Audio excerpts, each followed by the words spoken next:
नमस्कार दोस्तों, स्वागत है आपका अपने YouTube channel study with Bhanu में। दोस्तों, आज मैं इस वीडियो में गणित के 5 महत्वपूर्ण प्रश्नों को लेकर आया हूं, जो कि सभी परीक्षाओं में बार बार पूछे जाते हैं। तो अगर आप मेरे चैनल पर नए हैं तो चैनल को जल्दी से सब्सक्राइब कर लीजिए, ताकि वीडियो से संबंधित नोटिफिकेशन आपको मिलती रहे। चलिए वीडियो को स्टार्ट करते हैं। तो पहला प्रश्न है, दो संख्याओं का जोड़ 24 है और उनका गुणनफल 143 है, तो उनके वर्गों का योग कितना होगा।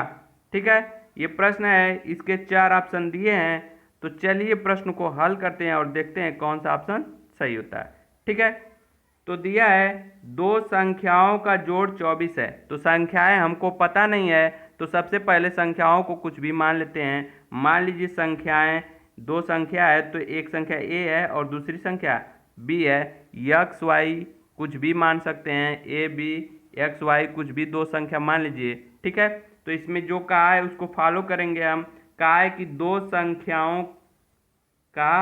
संख्याओं का जोड़ 24 है। तो हम लोगों ने संख्या दो माना ए और बी, तो दो संख्याओं का जोड़ 24 है। तो क्या करेंगे, दो संख्या माने ए और बी, तो ए प्लस बी दोनों को जोड़ देंगे। दोनों का जोड़ कितना है, 24 है। दोनों का जोड़ 24 के बराबर है। ठीक है, अब आगे देखते हैं। और उनका गुणनफल 143 है। उन्हीं दोनों संख्याओं का गुणनफल क्या है, 143 है। तो a इंटू बी गुणनफल कर लेंगे, कितना के बराबर हो जाएगा, 143। अब उसके आगे क्या कहा है, तो उनके वर्गों का योग कितना होगा। मतलब जो संख्या है, दो संख्या माने हैं, उनके वर्गों का योग पूछा है। ठीक है, ये दो संख्या है तो इसका वर्ग करेंगे तो ए स्क्वायर क्या हो जाएगा, ए स्क्वायर, और इसका वर्ग करेंगे तो बी स्क्वायर। दोनों वर्गों का योग, दोनों के वर्गों का योग, मतलब ए स्क्वायर प्लस बी स्क्वायर का मान हमको निकालना है। ठीक है, चलिए आगे देखते हैं। अब क्या करना होगा हमको, इसमें ए स्क्वायर प्लस बी स्क्वायर का मान निकालना है। तो उसके लिए हम क्या करेंगे, एक सूत्र का यूज करेंगे जो आप लोग जानते होंगे सभी लोग, ए प्लस बी का whole square. A plus B का होल स्क्वायर क्या होता है, A square plus B square plus 2ab। इसी सूत्र का यूज करके हम उसका मान निकालेंगे। तो हमको इसमें देखते हैं कि हमको इसमें a प्लस बी का मान दे दिया है। a प्लस बी का मान कितना है, 24। तो a प्लस बी का होल स्क्वायर की जगह हम क्या लिखेंगे, 24 का होल स्क्वायर हो गया। फिर आगे क्या है, ए स्क्वायर, तो ए स्क्वायर रहने देंगे, कुछ दिया नहीं है इसके बारे में। बी स्क्वायर, तो बी स्क्वायर रहने देंगे, इसका मान नहीं दिया है। फिर आगे क्या है, प्लस 2ab, तो दो रहने देंगे। a इंटू बी, जो a इंटू बी है इसका मान हमको दिया है 143, तो उसके जगह क्या रख देंगे, 143। अब आगे देखते हैं कि यहाँ 24 का होल स्क्वायर जो है, तो 24 का होल स्क्वायर करेंगे तो हमारा क्या आएगा, 576। अब होल स्क्वायर करके देख लीजिएगा, तो 24 का होल स्क्वायर करेंगे तो कितना आ जाएगा, 576। अब यहाँ पे ए स्क्वायर उसी तरह रहने देंगे, बी स्क्वायर भी उसी तरह रहने देंगे, प्लस 2 गुणते 143 जब करेंगे तो हमको क्या मिलेगा, 286। 286 उसका मान मिलेगा। अब आगे देखते हैं, हमको निकालना है A square plus B square का मान निकालना है। तो हम इसको यहीं रहने देंगे और जो ये 286 है, इस संख्या को उस साइड लेके जाएंगे, इधर लेके आएंगे। ठीक है, तो इधर लेके आएंगे तो देखते हैं क्या होता है। ये 576 पहले से है। अब 286 जब पक्षांतर करेंगे, इस साइड लेके आएंगे तो 286 जो है प्लस में है, तो इधर आएगा तो माइनस हो जाएगा। इधर आएगा तो क्या हो जाएगा, माइनस। जो चीज़ प्लस में होती है उस साइड ले जाते हैं तो माइनस में हो जाती है, माइनस वाली चीज़ प्लस में हो जाती है। गुणे वाली चीज़ भाग में चेंज हो जाती है और भाग वाली चीज़ गुणा में चेंज हो जाती है। ठीक है, ये ध्यान रखिएगा। तो यहाँ प्लस 286 है, अगर इस साइड लेके आएंगे तो ये क्या हो जाएगा, माइनस 286। अब दोनों को क्या कर लेंगे, घटा लेंगे। तो दोनों को घटाएंगे तो हमको क्या मिलेगा, 290। और इधर क्या बचेगा, ए स्क्वायर प्लस बी स्क्वायर। हमको इसी का मान चाहिए था, ए स्क्वायर प्लस बी स्क्वायर। तो ए स्क्वायर प्लस बी स्क्वायर का मान क्या आ गया, 290। अब देखते हैं कौन सा ऑप्शन सही हुआ हमारा सी ऑप्शन सही हुआ, 290। ठीक है, तो उम्मीद करता हूँ आप लोग समझ गए होंगे। चलिए अगले सवाल की तरफ देखते हैं। अगला सवाल है 8 पे 20 घात गुणे 15 पे 24 घात गुणे 17 पे 15 घात में अभाज्य गुणनखंडों की संख्या कितनी है। और ये प्रश्न के 4 ऑप्शन दिए हुए हैं, इसी में से कोई होगा। ठीक है, तो चलिए प्रश्न को हल करते हैं और देखते हैं कौन सा सही होता है ऑप्शन।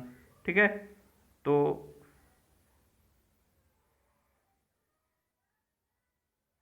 यही प्रश्न है 8 पे 20 घात 15 पे 24 घात और 17 पे 15 घात में हमको अभाज्य गुणनखंडों की संख्या निकालना है। तो एक बात ध्यान रखिए कि अभाज्य गुणनखंडों की संख्या निकालने के लिए जो ये संख्या दी हुई है आधार के रूप में, इसको आधार कहते हैं और इसको घात कहते हैं। ठीक है, तो जो आधार होता है उसको अभाज्य संख्या के रूप में लिखते हैं। ठीक है, अभाज्य संख्या मतलब क्या होता है, जो एक से और स्वयं से कटे, किसी और संख्या से नहीं कटती है, वो क्या होती है, अभाज्य संख्या होती है। तो इसका अभाज्य गुणनखंड करेंगे। ठीक है, तो जो जो आधार है सबका क्या करेंगे, अभाज्य गुणनखंड, ऐसा ऐसा खंड करेंगे कि अभाज्य संख्या रहे उसमें। ठीक है, तो देखते हैं 8 को हम क्या लिख सकते हैं, 2 गुणे 2 गुणते 2, तो 2 दूना के 4 दूना के 8 हो जाएगा। और 2 क्या है, अभाज्य संख्या है। ठीक है, उसी तरह हम 15 को क्या लिख सकते हैं, 3 गुणते 5, 3 5 15, तो 3 भी अभाज्य संख्या होगी और 5 भी, ये स्वयं से कटेंगे और किसी से नहीं कटेंगी। फिर उसी तरह 17 को लिखेंगे तो 17 स्वयं अभाज्य संख्या, इसको खंड करने की जरूरत नहीं, खंड होगा भी नहीं। ठीक है, अब यहाँ से देखते हैं कि 2 गुणते 2 गुणते 2, जैसे लिखा है 2 गुणते 2 गुणते 2, तो 3 बार है, 1 2 3, तो इसको क्या लिख सकते हैं हम, 2 पे 3 घात। जैसे कोई संख्या रहे, जैसे हमको दिया है 2 का स्क्वायर निकालना है, तो इसको हम क्या लिख सकते हैं, इसको हम लोग लिख सकते हैं 2 गुणते 2, मतलब जितना घात रहता है उतनी बार गुणा के रूप में लिखा जाता है। उसी तरह हम यहाँ पे 3 बार गुणा के रूप में, तो इस पे 2 पे 3 घात लिख सकते हैं। ठीक है, फिर उसके ऊपर कितना है, 20 घात रहने देंगे, फिर गुणा है। फिर यहाँ पे देख रहे हैं कि यहाँ पे आप देखिए कि 3 गुणते 5 अंदर है और घात कितना है, 24, तो जो घात होगी जब ये टूटेगा, हटेगा कोष्ठक, तो जो घात होगी वो दोनों पे लगेगी। ठीक है, तो 3 पर भी लगेगी और 5 पे भी लगेगी, तो यहाँ से हो जाएगा 3 पे 24 घात और यहाँ पे 5 पे 24 घात, दोनों अलग अलग हो गया तो घात दोनों पे लगेगी। ठीक है, उसके बाद देखते हैं 17 पे 15 घात रहने देंगे। आगे देखते हैं, यहाँ तक हो गया 2 पे 3 घात पे 20 घात, 3 पे 24 घात, 5 पे 24 घात, 17 पे 15 घात। ठीक है, अब यहाँ घात 2 पे 3 घात है, फिर उसके ऊपर क्या है, 20 घात है। तो एक नियम होता है घात का कि घात के ऊपर अगर घात रहती है तो घात का आपस में क्या होता है, गुणा हो जाता है। तो 3 और 20 का गुणा करेंगे तो कितना हो जाएगा, 2 पे 60 घात हो जाएगा। ठीक है, तो घात की ये 2 पे 3 घात है और उसके ऊपर भी घात 20 है, तो दोनों जो घात है उसका गुणा हो जाएगा, तो 20 तिहाई 60 हो जाएगा, तो 2 पे कितना, 60 घात। ठीक है, यहाँ से देखिए ये 3 पे 24 घात उसी तरह रहेगा, यहाँ 5 पे 24 घात उसी तरह रहेगा और 17 पे 15 घात उसी तरह रहेगा। अब हमको निकालना क्या था, अभाज्य गुणनखंडों की संख्या। तो अब देखिए सब संख्या अभाज्य हो गया ना, सब संख्या अभाज्य संख्या के रूप में हो गई सभी संख्याएं। अब कोई संख्या ऐसी नहीं कि जो अभाज्य नहीं है, तो सभी संख्या अभाज्य संख्या के रूप में हो गई। तो बस करना क्या होता है, अभाज्य गुणनखंडों की संख्या निकालने के लिए हमको उस संख्या अभाज्य संख्या के ऊपर जितना घात होता है सभी घातों को क्या करते हैं, जोड़ देते हैं, और जो आएगा वही हमारा क्या होगा, अभाज्य गुणनखंडों की संख्या होगी। तो ये 2 पे 60 घात यहाँ पे है, तो 60 यहाँ कर लिए, 24 घात है 3 पे तो 24 प्लस 24 कर लिए, फिर 24 घात है तो प्लस 24, ये 15 घात है तो प्लस 15 घात। अब चारों को जोड़ देंगे, जो हमको मिलेगा वही हमारा आंसर होगा। तो सबको जोड़ने पे हमको क्या मिल रहा है, 123, सबको जोड़ने पे हमको क्या मिलेगा, 123। अभाज्य गुणनखंडों की संख्या हमारी क्या आ गई, 123। चलिए देखते हैं कौन सा ऑप्शन सही हुआ, हमारा सी ऑप्शन सही हुआ, 123। ठीक है, तो आप लोग समझ गए होंगे, उम्मीद करता हूँ आप लोग समझ गए होंगे, और अब क्वेश्चन आएगा तो नहीं छूटेगा। चलिए अब अगले प्रश्न की तरफ बढ़ते हैं।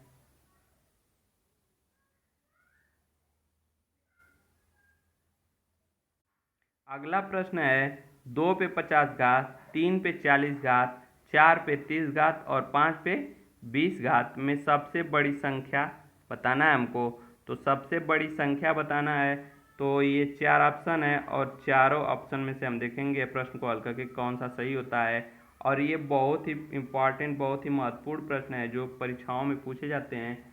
चलिए इस प्रश्न को हल करते हैं और देखते हैं कि कौन सा सही होता है। तो ये प्रश्न है 2 पे 50 घात, 3 पे 40 घात, 4 पे 30 घात और 5 पे 20 घात। इसमें सबसे बड़ी और सबसे छोटी भी पूछ सकता है, ठीक है। तो देखेंगे कैसे, बस नियम समझ लेंगे, उसके बाद छोटी या बड़ी पूछे तो उसको कर लेंगे, ठीक है।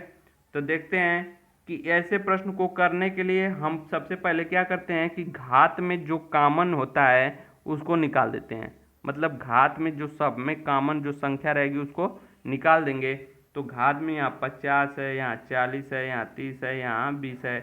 तो सब में देख रहे हैं 10 का गुणा है, मतलब सब में से 10 क्या है, कॉमन है। देख रहे हैं एक जीरो सब में लगा है, तो सब में से 10 कॉमन है, तो सब में से 10 क्या कर देंगे, हटा देंगे।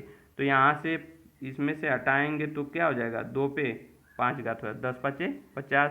फिर यहाँ से हटाएंगे तो 3 पे 4 घात, 10 चौको 40, 4 बार में कटेगा। फिर 10 इसमें से निकालेंगे तो 4 पे 3 घात, और इसमें से 10 निकाले 5 पे 2 घात हो जाएगा। और ये हो गया 2 पे 5 घात, 3 पे 4 घात, 4 पे 3 घात और 5 पे 2 घात, ठीक है।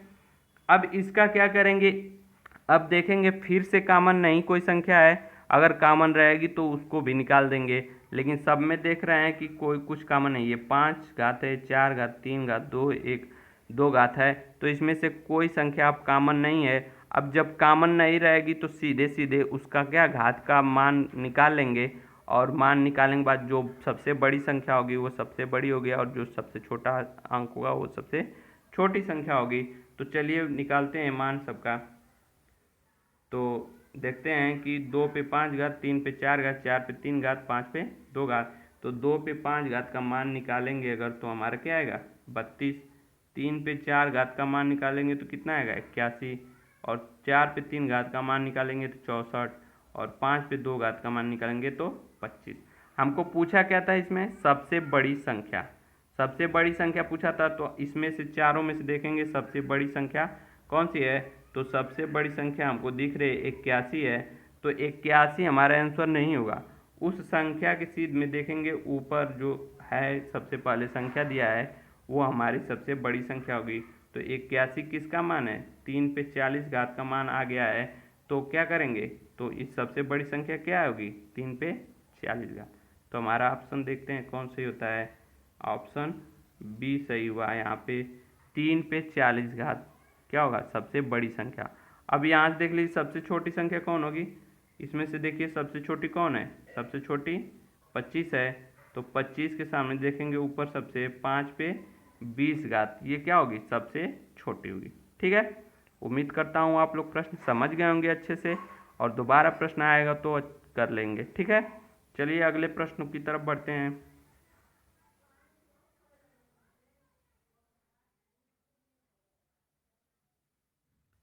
अगला प्रश्न है, यदि 841 का वर्गमूल 29 हो तो कड़ी में 8.14 प्लस कड़ी में 0.0841 प्लस कड़ी में 0.000841 का मान ज्ञात कीजिए, ठीक है।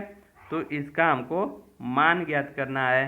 तो चलिए देखते हैं, ये प्रश्न बहुत ही अच्छा प्रश्न है, और चलिए देखते हैं, ज़्यादा टाइम नहीं लगेगा इस प्रश्न को करने के लिए अगर आप अच्छे से समझ गए तो, ठीक है। तो चलिए देखते हैं कैसे करना है। तो हमको दिया है 841 का वर्गमूल दे दिया है कितना, 29, और इसका मान हमको पूछा है, ठीक है। तो इस प्रश्न को करते हैं, इसका मान पूछा है, ठीक। तो हम उसी तरह करेंगे। तो अब सबसे पहले एक एक ठो करेंगे, ठीक है। तो इसको लेके चलेंगे। तो हम देख रहे हैं कि इसमें कौड़ी में 8.41 लिखा हुआ है। तो हम सबसे पहले दशमलव को भूल जाएंगे, दशमलव को नहीं देखेंगे, दशमलव को बाद में देखेंगे। पहले सबसे पहले हम संख्या देखते हैं कितना है। तो 841 है, दशमलव छोड़ दीजिए, दशमलव को बाद में देखेंगे, ठीक है। तो 841 है, उसका वर्गमूल निकालेंगे। तो हमको ऊपर दिया हुआ है 841 का वर्गमूल कितना है, 29। तो 29 हम लिख लेंगे। अब दशमलव की बारी है।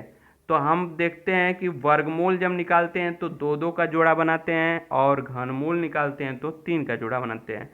तो इसमें क्या करेंगे, दशमलव से जो है बाईं साइड जितने अंक है उसका दो दो जोड़ा बनाएंगे। जितना जोड़ा बनेगा उतने स्थान पे दशमलव लगा देंगे, ठीक है। ध्यान से देखिएगा, दशमलव के बाईं साइड ये लिखा है 8.41। तो दशमलव के बाईं साइड जितना दो दो अंक का जोड़ा बनाएंगे, जितना जोड़ा बनेगा उतने स्थान पे दशमलव लगा देंगे। तो यहाँ जोड़ा बनाएंगे 2 अंक का, तो कितना जोड़ा बना, 1 जोड़ा बना। तो 1 जोड़ा बना तो 29 हमारा आया था। 29 में हम क्या करेंगे, एक स्थान पे दशमलव, एक स्थान के बाद दशमलव लगा देंगे।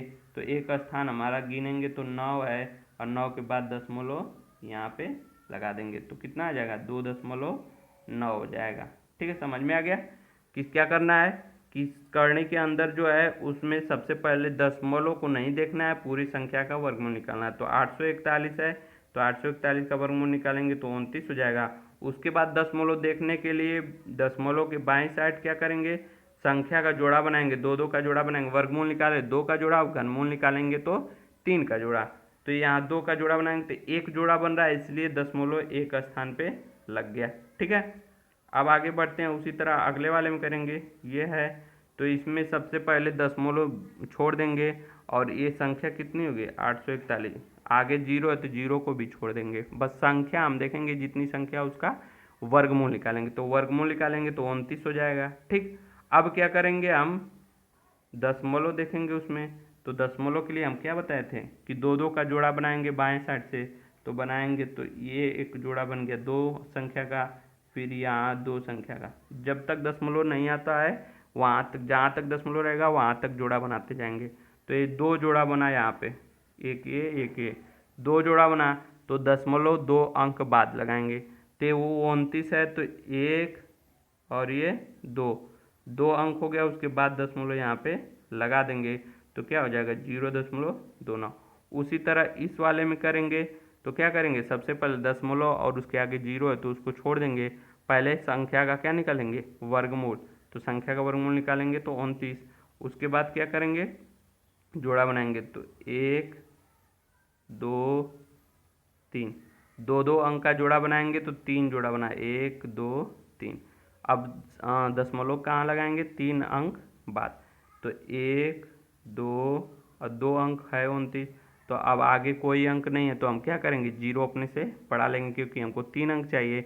तो किसी भी संख्या के आगे जीरो बढ़ाएंगे तो उससे कोई फर्क नहीं पड़ेगा। तो यहाँ क्या करेंगे, जीरो बढ़ा लेंगे। तो 1 2 3, 3 अंक हो गया। तो दशमलव हम लगा देंगे, ठीक है। समझ गए। उसके बाद क्या करेंगे, प्लस है सब में, तो क्या करेंगे, तीनों को जोड़ देंगे। तो तीनों को जोड़ेंगे तो दशमलव के जोड़ने का नियम आपको पता होगा कि जब भी जोड़ते या घटाते हैं दशमलव में तो दशमलव को एक सीध में रखते हैं, ठीक है। तो यहाँ से देखेंगे 2.9 है तो 2.9 लिख लिए यहाँ पे, ठीक। उसके बाद 0.29 है तो दशमलव को एक सीध में रखेंगे, ऐसे एक सीध में, ठीक है। तो 0.29 अंक इधर उधर हो जाए लेकिन दशमलव नहीं होना चाहिए, दशमलव एक सीध में होना चाहिए। तो यहाँ 2.9 हो गया। फिर यहाँ से 0.029 तो 0.029 हो गया। तो इन सबको अब जोड़ते जाएंगे। यहाँ इस लाइन के सीध में 9 है तो 9 लिख लिए। यहाँ पे इस लाइन के सीध में 9 और 2 है तो 9 2 11 को 1 हासिल गया 1। फिर यहाँ इस लाइन के सीध में 9 2 11 1, 12 को 2 हासिल गया 1। अब 2 में 1 जुड़ेगा तो 3, कितना हो जाएगा, 3.219 हमारा आंसर हो जाएगा, ठीक है। तो उम्मीद करता हूँ आप लोग वर्गमूल दशमलव का सीख गए होंगे, ठीक है। तो अगले सवाल की तरफ बढ़ते हैं।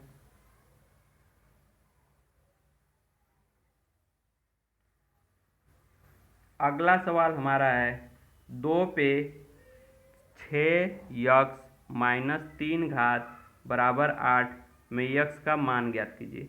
दिया है 2 पे 6 इंटू यक्स माइनस 3 बराबर 8 में यक्स का मान बताना है और ये हमारा ऑप्शन दिया हुआ है और प्रश्न को हल करके हमको इसी ऑप्शन में से देखना है कौन सा सही होगा।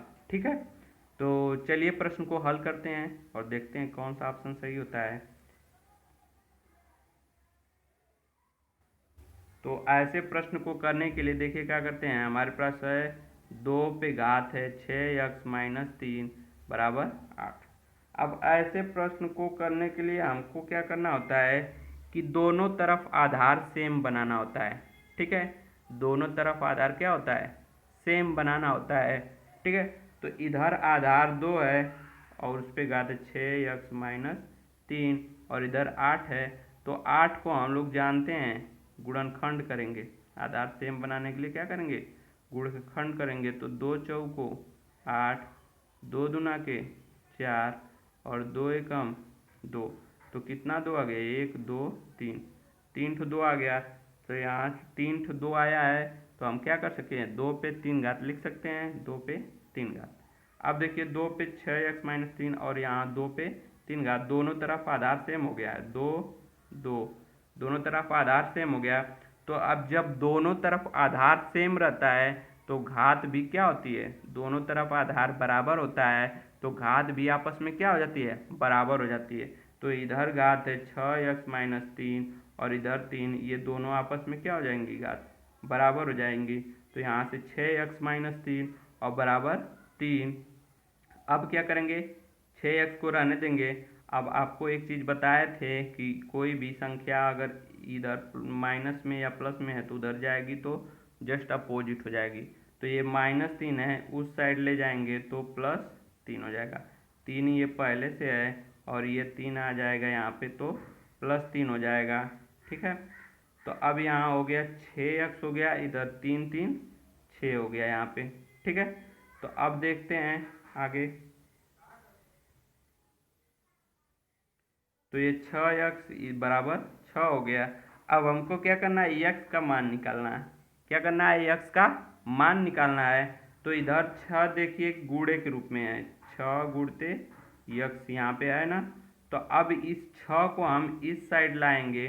तो हम बताए थे कि पक्षांतर करते हैं तो उस साइड ले जाते हैं तो गुणा का जो चिन्ह होता है वो भाग में हो जाता है, जो भाग होता है वो गुणे में चेंज हो जाता है।